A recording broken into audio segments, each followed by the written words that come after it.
Bilawar, Labilakar, Jama Dilawar, Jama Dilakar, Rajab Shaba, Ramjan Shawa, Jilka, Jilaj. Islamic weeks. Islamic weeks, Pir, Mangal, Boot, Jumalat, Juma, Shanichar, Itwar. Islamic shloka. Islamic Chok, Bismillah. Bismillah, Ar-Rahman, Nirayim, Alki, Amidi, Iyaka, Nablu, Wayaka, Nastain. Adina Sirata Mustaqim Sirata Lajina Anamta Alaim Gairi Majubi Alaim Alajali Amin. Kulu Allahu. Kullu Allahu Ad Allahu Samad Alame Akulahu Ufan Ad.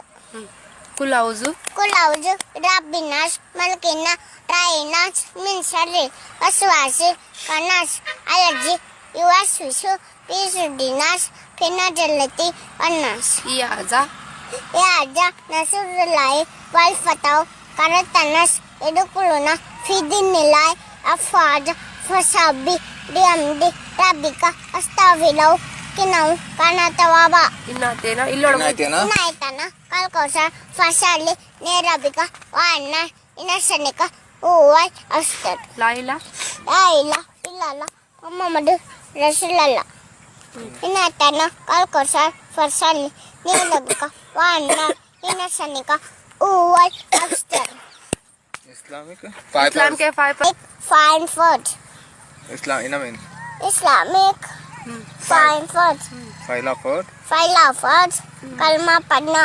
This lafad. ಅಸ್ಸಲಾಮು ಅಲೈಕುಂ. ಈ ಚಿಕ್ಕ ಮಗು ಕುರಾನ್ನನ್ನು ಓದುವುದು ಎಷ್ಟು ಸುಂದರವಾಗಿದೆ. ಇದು ನಮ್ಮನ್ನು ವಿಸ್ಮಯದಲ್ಲಿ ಮುಳುಗಿಸುತ್ತದೆ.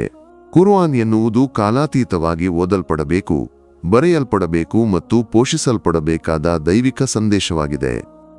ಮುಹಮ್ಮದ್ ನಬಿ ಸಲ್ಲಲ್ಲಾಹು ಅಲೈಹಿ ವಸಲ್ಲಂ ಅವರ ಮೌಖಿಕ ಸಂದೇಶದ ಮೂಲಕ ಮಾನವರಿಗೆ ಲಭಿಸಿದ ಈ ವಚನಗಳು ಇಂದಿನವರೆಗೂ ಯಾವುದೇ ಬದಲಾವಣೆಯಿಲ್ಲದೆ ಉಳಿದಿವೆ.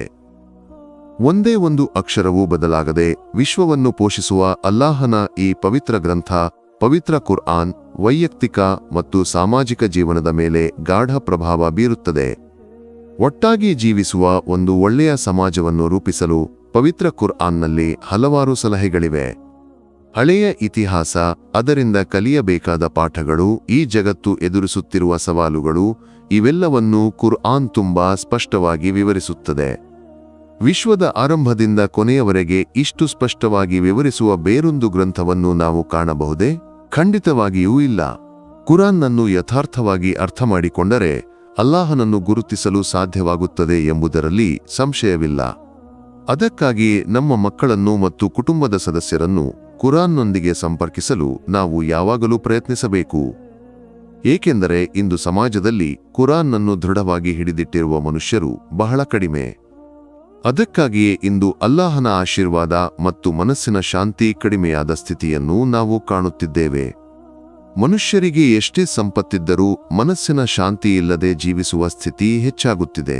ಇದಕ್ಕೆಲ್ಲ ಕಾರಣ ನಾವೇ ಎಂದು ನಾವು ಗಂಭೀರವಾಗಿ ಚಿಂತಿಸಬೇಕಿದೆ. ನಾವು ಕುರಾನ್ನೊಂದಿಗೆ ಸಂಪರ್ಕ ಹೊಂದಿದರೆ ಮಾತ್ರ ನಮ್ಮ ಮಕ್ಕಳು ಸಹ ಅದನ್ನು ಅನುಸರಿಸುತ್ತಾರೆ. ಈ ಸತ್ಯವನ್ನು ಪ್ರತಿಯೊಬ್ಬರೂ ಅರಿತುಕೊಳ್ಳಬೇಕಿದೆ. ಅಲ್ಲಾಹು ನಮಗೆ ಕುರಾನ್ನನ್ನು ಓದಲು ಮತ್ತು ಅದನ್ನು ಕಾಪಾಡಲು ಆಶೀರ್ವಾದ ನೀಡಲಿ. ಆಮೀನ್.